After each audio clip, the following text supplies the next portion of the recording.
only allowing sizes 12 and below in their apparel and not offering clothing in plus-size individuals. Their working relationships with one another deteriorating and not solving the situation of the recall of the pants together was another weakness. This was due to the fact that Wilson and Day did not agree on the recall problems that happened in March, and it was bad communication with one another. Possibly their current brand image that was damaged by product quality problems encountered in 2013. This happened because people complained that the pants proved to be sheer and revealing of the garments being worn underneath. They complained about the see-through and unflattering nature of the fabric. In the past, only designing products for particularly women and yoga. They need to stick with their strategy and focus on broadening their product line beyond yoga for men and youth as well in other sports. And another weakness is franchising their stores in the past, so they need to keep operating them as company stores only. Opportunities I see is keep focusing and broadening their product cloth line, but continuing to expand their offerings of their women's activewear and fitness apparel as well with their competitors.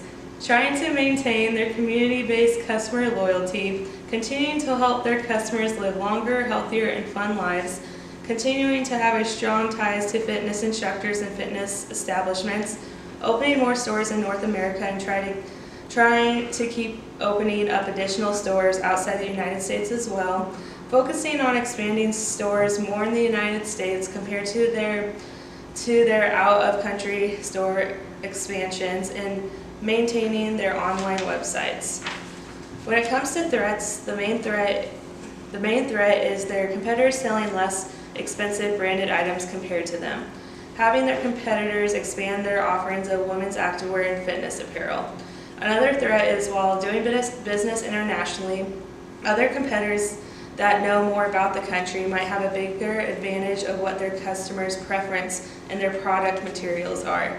Overall, the most current products being too revealing and see-through compared to the other customers is one of their biggest threats. Some of the key issues I personally see in their company are explained here. Their black Luon pants prove to be sheer and revealing of the garments being worn underneath, and the see-through and unflattering nature of the fabric is their big issue at this moment. This issue happened back in March of 2013, and it dropped their revenue growth, sales, and their net income as well. It for sure has them concerned if they will have strong sales in 2014 or if their sales stagnation continues. Also, their competitors broadening their product line to include a bigger selection of fashionable, high-performance athletic and fitness apparel for women is another issue. Having such a more expensive collection of products, because even though their products are high quality, they still need to realize that they are priced above some of their other competitors, and this can be a problem with their overall sales. Bad working relationships between the top highest employees is another issue of theirs.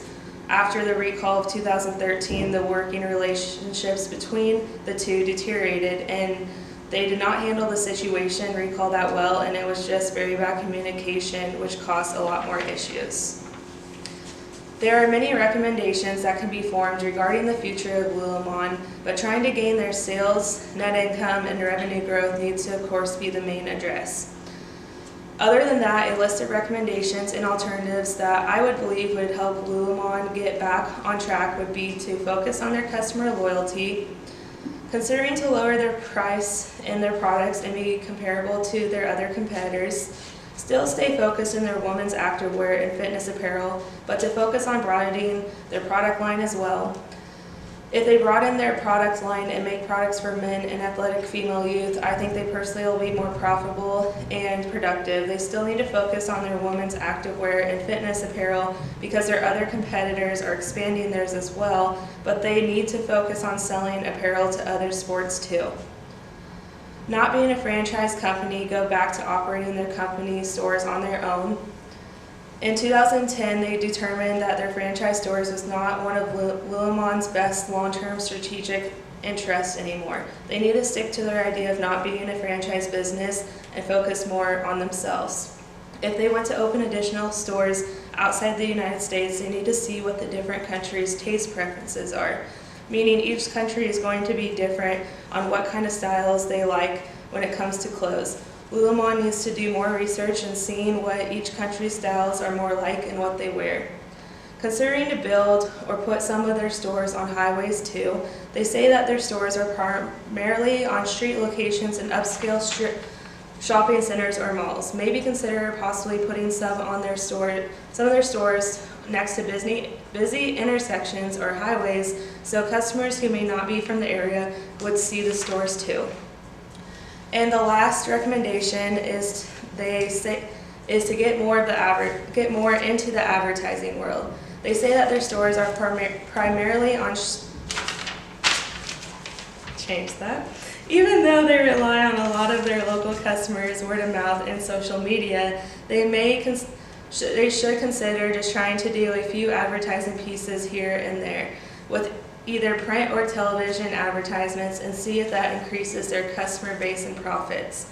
As you can see, Lululemon used to be a very successful apparel company, but just having one bad recall can really hurt them in the long run. If they consider and try some of these recommendations, I personally think this will get them back to becoming very successful again and gain their sales, net income, revenue growth, and customer loyalty. Thank you.